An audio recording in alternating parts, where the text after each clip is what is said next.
4 is to create a drop-down menu that will restrict what's allowed in a cell and also speed up data entry.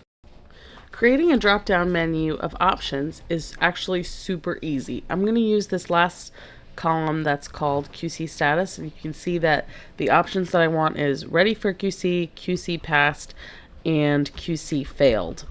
So I'm going to select all of the entire column where I want the drop-down menu to be, and then I'm going to go to the data tab and find the button that is called data validation.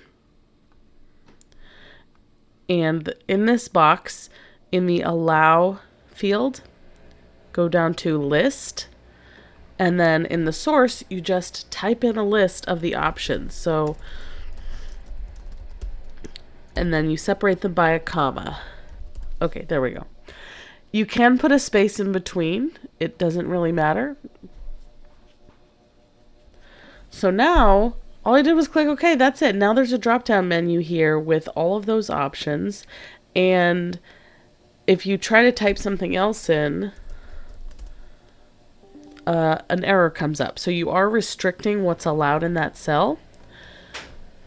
If you wanted to not have an error, go back to the data validation and an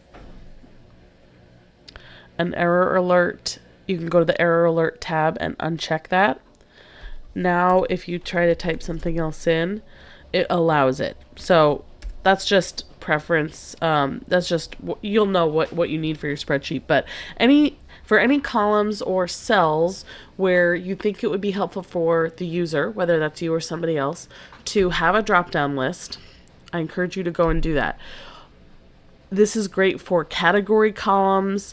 Basically any column that only has a few possibilities. If you had more than, that's hard to say. I would maybe 20. If you have more than 20 options, it may not be helpful.